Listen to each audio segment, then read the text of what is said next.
I'm really up here representing my team. This is not anything that I have done, and certainly not alone. And so it's really a cool opportunity for me to celebrate that group. And I've been at Notre Dame for 3 years, and it's been some of the most rewarding and challenging years of my professional journey. And I'm excited to share with you kind of what some of the fruits of that labor are. But with that, the title of Silos to Systems, I do want to point out that we were far from siloed when I joined. The group was kind of ready, willing, and able to jump in and become integrated. And really my role was just to be the thread between all of those areas and facilitate that. And so when we work through this today, there will be a technical element where we'll talk about Rambler, which is the name of our internal athlete management system.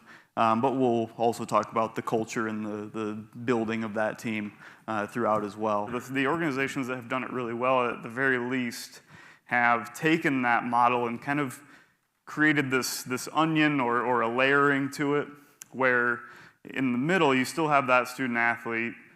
Those that are immediate to that person are accountable. Those are the athletic trainers, the physicians, the strength conditioning coaches, dietitians, psychologists, the coaches, those that are acting with them day to day.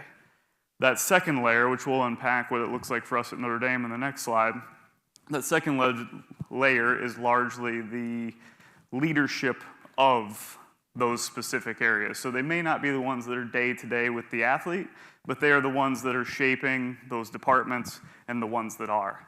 On that outer layer are what I'd call the consulting layer, but I'm not really high on that terminology, but those are ones that are that next step removed. A lot of times those are external partners, a lot of those times are vendors, they're researchers, they're people that are really kind of funneling in their insights, their expertise into that leadership layer that then downstream has implications for the athlete themselves. You've got to have somebody connect, or your culture can connect all of those different constituent groups to then impact that athlete in a positive way, either from a health or performance or a player development standpoint.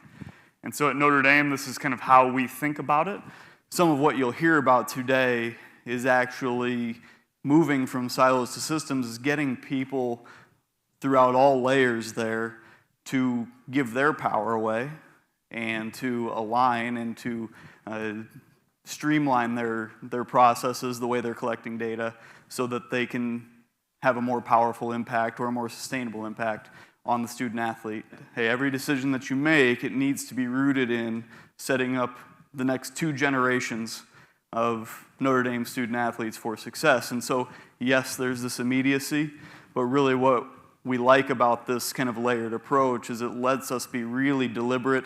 And yes, it sometimes measure 20 times and cut once, but we feel like that thoughtful, intentional, deliberate approach to how we're architecting our environment has allowed us to actually become more cohesive and allowed us to bring everything together. What our sports nutrition or sports dietitianist does enhances what the strength conditioning coach is trying to do, and there is a direct connection between those groups. They're uplifting one another, they're raising the bar of the impact that they can have. Becoming an expert team takes time, it takes intentionality, and it takes a cultural shift to kind of systematize that and make it scalable again to all 26 of our teams. But what you've really got to have happen in order to pull this off to where everything's standardized on the data side is upstream of that, you've got to standardize your protocols and processes. So this figure, though looking clean, is really a couple years of engaging our entire group and getting their feedback, getting their perspective, getting their expertise, and really bringing that together to help us make sometimes tough decisions on standardization.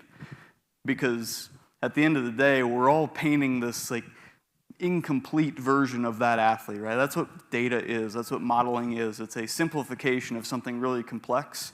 And so you have a lot of these situations where you have to explain the gap that you're potentially introducing, but the downstream return on investment, which may be a year or 2 away, that because we've standardized it, we know a lot more about the implications of shoulder strength or weakness on health or performance outcomes because we've got 10x the data because it's all standardized and streamlined. So This, though nice and clean, takes a lot of cultural shifting along with it.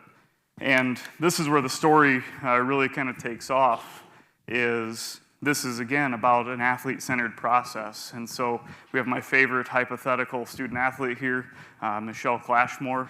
And these are all the things that we now collect as part of Michelle's day-to-day. And this ethos is really how we approach Michelle and then our women's basketball program, our athletic department, that we take that individualized, we take the seriousness of Michelle's career to the highest degree, because she only gets to do it once. And that is the gravity that I think we all need to adopt, in the sense of whatever it is that we are doing, whatever student athletes or soldiers that we are serving, they get one opportunity to do what they are doing. And so we've really kind of embraced that. And so if we develop one, we can elevate all.